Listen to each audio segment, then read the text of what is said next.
మేము చెప్పినట్టుగా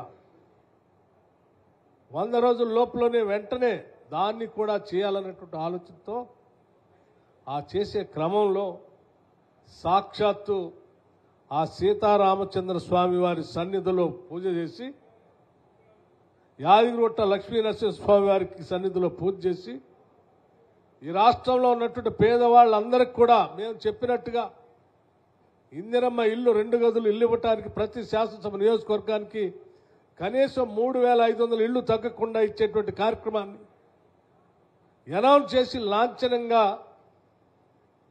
అనౌన్స్ చేసినటువంటి ప్రభుత్వం ఏదైనా ఉందనంటే అది కేవలం ఇందిరమ్మ ప్రభుత్వం, ఈనాటి కాంగ్రెస్ ప్రభుత్వం.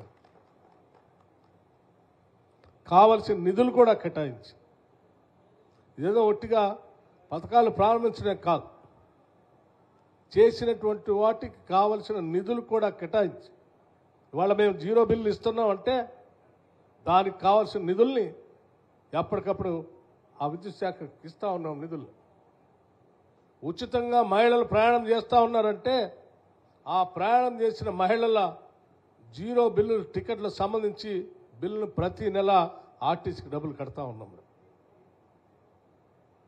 ఇలా చేస్తూ ఈరోజు రాష్ట్రంలో ఇచ్చిన గ్యారంటీలు అమలు చేస్తూ ముందుకు పోవటమే కాదు, వాటితో పాటు ఇంకో అడుగు కూడా ముందుకేద్దాం మనం. ఇది మన రాష్ట్రం. ఈ రాష్ట్రంలో ఉన్న ప్రతి మహిళని ఈరోజు మనం మహాలక్ష్మిలాగా చూస్తూ ఉన్నాం, కొలుస్తూ ఉన్నాం. వాళ్ళకి ఇంకా కొద్దిగా ఆర్థిక సాయం అందించే కార్యక్రమం చేయాలని చెప్పి ఇవ్వనటువంటి గ్యారంటీలు కూడా రాష్ట్రంలో ఉన్నటువంటి డ్వాక్రా సంఘాలకు సంబంధించిన సెల్ఫ్ హెల్ప్ గ్రూప్ మెంబర్స్ అందరికీ వడ్డీ లేని రుణాన్ని మనం ఎట్టి పరిస్థితుల్లో వాళ్ళకి అందించాలనే ఆలోచనతో ఒక లక్ష్యాన్ని పెట్టి రాబోయే 5 సంవత్సరాల్లో 1,00,000 కోట్ల రూపాయలు, రాబోయే 5 సంవత్సరాల్లో 1,00,000 కోట్ల రూపాయలు ఈ రాష్ట్రంలో ఉన్నటువంటి మహిళలందరికీ వడ్డీ లేని రుణాల్ని వాళ్ళకి అందించి ఆ వడ్డీ మొత్తం ప్రభుత్వమే కట్టాలని చెప్పి నిర్ణయం చేసుకొని మనం అధికారంలోకి వచ్చిన డిసెంబర్ 7వ తారీఖు నుంచి మొదలుపెట్టి మనం హైదరాబాద్ నగరంలో ఒక భారీ బహిరంగ సభ, మహిళా సభ పెట్టి ఆ మహిళా సభలో అధికారంలోకి వచ్చిన దగ్గర నుంచి నేటు ఆనాటి వరకు లెక్క కట్టి వడ్డీని చెక్కు రూపేణ మహిళలకు అందించడం జరిగింది. అట్లాగే ఆశా వర్కర్స్, అంగన్వాడీ వర్కర్స్, మధ్యాహ్నం భోజనం వండబెట్టే మహిళా తల్లులు ఏ ఒక్క మహిళను కూడా ఇబ్బంది పెట్టకూడదని వాళ్ళకి ఎప్పటికప్పుడు జీతాలు ఇస్తూ, పెండింగ్ బిల్లులుంటే వాళ్ళ ఇస్తూ మనం ముందుకు పోతా ఉన్నాం. ఈరోజు రైతు బంధుకు సంబంధించి ఒక ఆయన వచ్చి రైతు బంధు డబ్బులు ఇవ్వట్లేదని చెప్తా ఉన్నాడు. నేను అడిగాను ఆయన,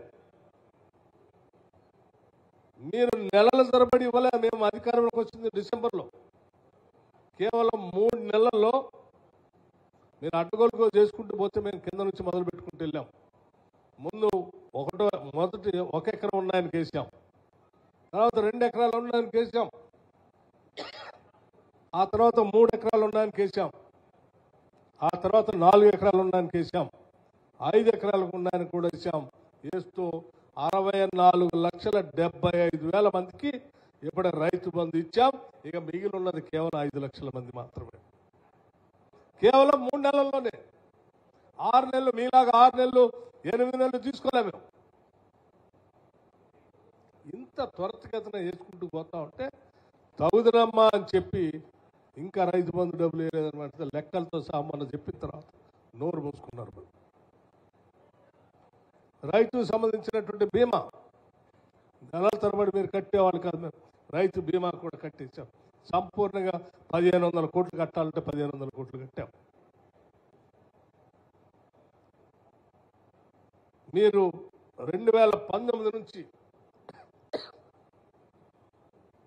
ఈ రాష్ట్ర ఆర్థిక పరిస్థితిని అతలాకుతలం చేసి ఉద్యోగస్తులు జీతాలు ఇవ్వలేనటువంటి పరిస్థితి ఉంటే మేము మొదటి 2 నెలల్లోనే ఆర్థిక వ్యవస్థను ఘాట్లో తీసుకుని వచ్చి ఒక ఆర్థిక క్రమశిక్షణతో మార్చి 1వ తారీఖు నాడు ఫస్ట్ తారీఖు నాడు ఈ రాష్ట్రంలో ఉన్న లక్షలాది మంది ఉద్యోగస్తులందరికీ జీతాలు ఇచ్చాం, పెన్షనర్లకు జీతాలు ఇచ్చాం. అనేక సంవత్సరాలుగా మీరు మొదటి వారంలో కూడా జీతాలు ఇవ్వలేని పరిస్థితిలో ఉన్నారు.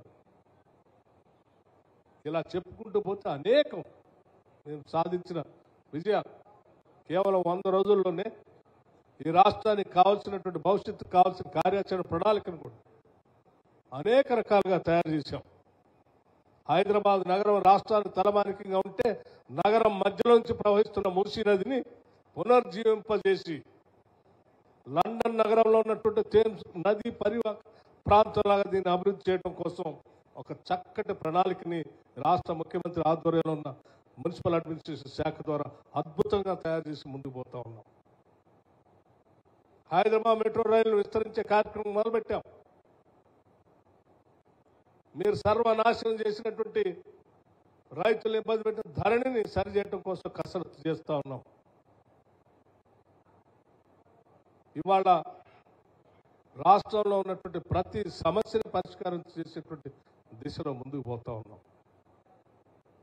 మీటింగ్ పెడతారు, రాక 3 నెలలు ఫామ్ హౌస్లో పడుకొని 3 నెలల తర్వాత బయటకు వచ్చి సమావేశం పెట్టి రాష్ట్రంలో కరెంటు పోతుందని మాట్లాడుతారు.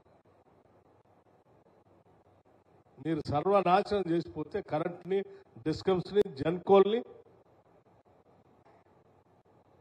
పనికిరాని ఆ సబ్ క్రిటికల్ టెక్నాలజీతో భద్రాద్రి పవర్ ప్రాజెక్టు ఆ రకంగా కట్టి విపరీతమైనటువంటి భారం పడేటువంటి బొగ్గు రవాణా కోసం 350 కిలోమీటర్లు పైబడి బొగ్గు రవాణాతో విపరీతమైన ఖరీదు పెరిగేటువంటి యాదాద్రి పవర్ ప్రాజెక్టును తీసుకొచ్చి ప్రజలపైన భారం వేస్తూ ఉంటే కూడా దాన్ని కూడా సరిచేసి మళ్ళీ కరెంటు పోకుండా,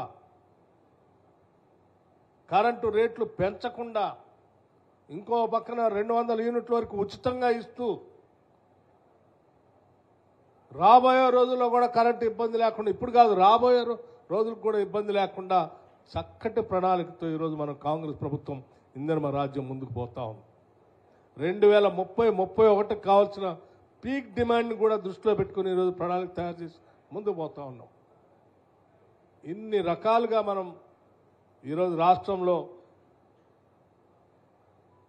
ప్రణాళికాబద్ధంగా పనిచేసుకుంటూ ఆనాడు ఈ రాష్ట్రంలో తెచ్చుకున్నదే ఉద్యోగాల కోసం అనేటువంటి ఆలోచన మర్చిపోకుండా వచ్చిన 3 నెలల్లోనే దాదాపు 30,000 ఉద్యోగాలు, 30,000 ప్రభుత్వ ఉద్యోగాలు నియామక పత్రాలని వాళ్ళందరినీ పిలిచి నగరం నడిబొడ్డున పెద్ద సమావేశం ఏర్పాటు చేసి వాళ్ళందరి కుటుంబ సభ్యులతో పాటు నియామక పత్రాలు అందించినటువంటి ఘనత కూడా కేవలం 3 నెలల్లో ఎవరు చేశారంటే కేవలం మన ప్రభుత్వం తప్ప ఇంతవరకు ఎవరు చేయాలి ఈ రాష్ట్రం తెచ్చుకుంటారు.